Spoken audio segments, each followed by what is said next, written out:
नमस्कार दोस्तों, मैं हूं आपके साथ साक्षी और आप देख रहे हैं नेक्स्ट नाइन लाइव। रूस और यूक्रेन विवाद का 9वां दिन बहुत बड़ी तबाही की आशंका को जन्म देकर बीता है। इस जंग के बीच अब तक रूस के राष्ट्रपति व्लादिमीर पुतिन ने सिर्फ न्यूक्लियर वॉर के लिए अपनी तीनों सेनाओं को अलर्ट किया है।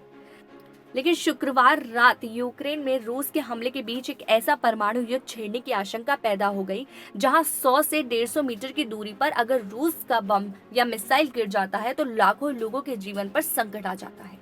दरअसल यूरोप का सबसे बड़ा न्यूक्लियर प्लांट जो यूक्रेन में है, जहां 6 न्यूक्लियर यूनिट हैं, यहीं पर बीती रात न्यूक्लियर यूनिट के पास बम गिरे हैं।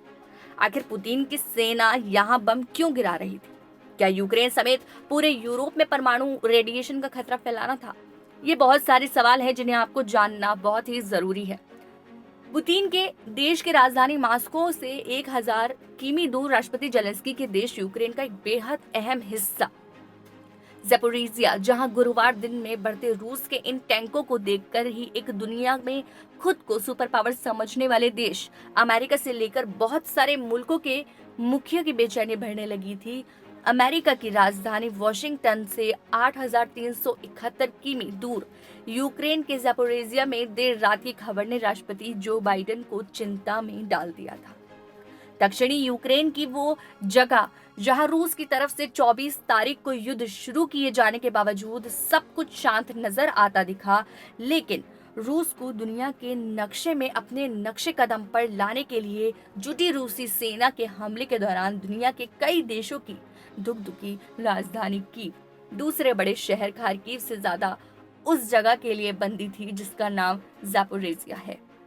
ज़ैपोरिज़िया सिर्फ यूक्रेन का नहीं बल्कि यूरोप का सबसे बड़ा न्यूक्लियर प्लांट, जहां देश के 15 में से 6 न्यूक्लियर एनर्जी रिएक्टर हैं। यहीं से आधे यूक्रेन का बिजली की सप्लाई होती रही। लेकिन इसी न्यूक्लियर प्लांट के पास रूस की तरफ से गोले बरसाए गए, जिसके बाद यूरोप के सबसे बड़े न्यूक्लियर पावर प्लांट के पास आग लगी हुई नजर आई। इसी के कारण एक बड़े परमाणु खतरे का अलर्ट पूरी दुनिया में जाग जाता है। पूरे यूरोप को 1.25 लाख लोगों की जान की वजह से चेर्नोबिल परमाणु हादसे की याद अभी ज़ैपोरिज़िया में न्यूक्लियर प्लांट के पास लगी। आग के बाद यूक्रेनी राष्ट्रपति जेलेंस्की दिलाने लगे। यही नहीं, न्यूक्लियर प्लांट के पास हमले के बाद अमेरिका के राष्ट्रपति जो बाइडेन ने कहा कि अब जरूरी है रूस को युद्ध विराम कर देना चाहिए। शुक्रवार देर रात रूस और यूक्रेन युद्ध के 9वें दिन कुछ ऐसा हुआ कि जिससे राष्ट्रपति जेलेंस्की, अमेरिकी राष्ट्रपति बाइडेन और ब्रिटिश प्रधानमंत्री बोरिस जॉनसन को आपस में बात करने के लिए तुरंत मजबूर कर दिया। ऐसे और अपडेट्स के लिए हमारे चैनल को लाइक, शेयर और सब्सक्राइब करें और देखते रहें नेक्स्ट नाइन लाइव।